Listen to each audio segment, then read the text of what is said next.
रामायण कथा। बाली और राम संवाद। बाली को पृथ्वी पर गिरते देख राम और लक्ष्मण उसके पास जाकर खड़े हो गए।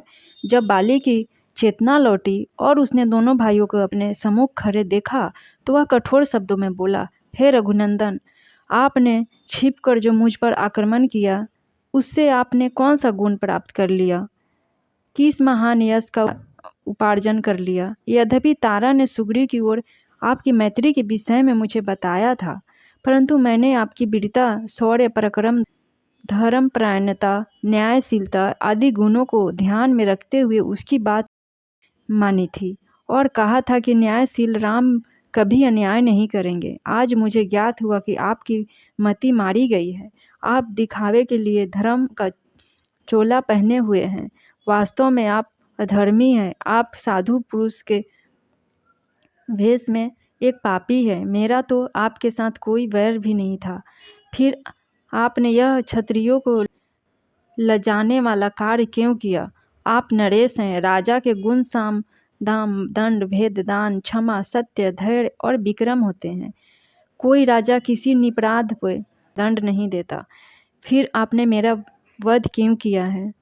हे राजकुमार, यदि आपने मेरे समक्ष आकर मुझसे युद्ध किया होता तो आप अवश्य ही मेरे हाथों मारे गए होते। जिस उद्देश्य के लिए आप सुग्रीव की सहायता कर रहे हैं, उसी उद्देश्य को यदि आपने मुझसे कहा होता तो मैं एक दिन में ही मिथिलेश कुमारी को ढूंढकर आपके पास ला देता। आपकी पत्नी का अपहरण करने वाले दुरात्मा राक्षस रावण के गले में रस्सी बांधकर आपके समक्ष प्रस्तुत कर देता।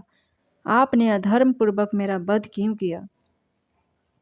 बाली के कठोर वचनों को सुनकर रामचंद्र ने कहा, वानर, धर्म अर्थ काम और लौकिक सदाचार के विषय में तुम्हें ज्ञान ही नहीं है।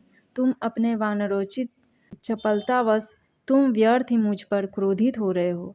मैंने तुम्हारा वध अकारण या व्यक्तिगत वैरव भाव के कारण से नहीं किया है। सौम्य पर्वतों, वनों और काननों से युक्त संपूर्ण भूमंडल इक्ष्वाकु वंश के राजाओं की है। इस समय धर्मात्मा राजा भरत इस पृथ्वी का पालन कर रहे हैं।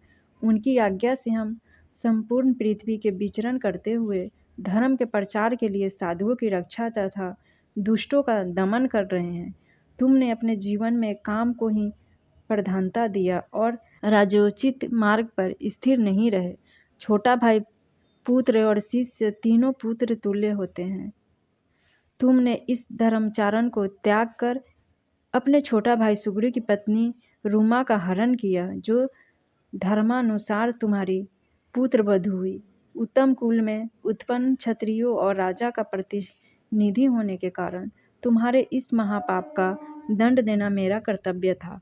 जो पुरुष अपनी कन्या, बहन अथवा अनुज बधू के पास काम बुद्धि से जाता है, उसका वध करना ही उसके लिए उपयुक्त दंड माना गया है। इसलिए मैंने तुम्हारा वध किया। वानर श्रेष्ठ, अपने इस कार्य के लिए मेरे मन में किसी प्रकार संताप नहीं है। मैंने तुम्हें तुम्हारे पिछले पापों का दंड देकर आगे के लिए तुम्हें निष्पाप कर दिया है। अब तुम निष्पाप होकर स्वर्ग जाओ। राम का तर्क सुन बाली ने हाथ जोड़कर कहा, हे राघव, आपका कथन सत्य है। मुझे अपनी मृत्यु पर दुख नहीं है। मेरा पुत्र अंगद मुझे अत्यंत प्रिय है और मुझे केवल उसी की चिंता है। वह अभी बालक है, उसकी बुद्धि अभी परिपक्व नहीं हुई है। उन्हें मैं आपकी शरण में सौंपता हूँ। आप इसे सुग्रीव की भांति भी अभय दे, यही है आपसे मेरी प्रार्थना है। इतना कहकर बाली चुप हो गया और उसके प्राण पखेरु उड़ गए। आगे की कहानी मैं दूसरे वीडियो में लेकर आऊँगी। फ्रेंड्स, मेरे वीडियो को लाइक शेयर एंड सब्सक्राइब जरूर कीजिए। थैंक यू, नमस्कार।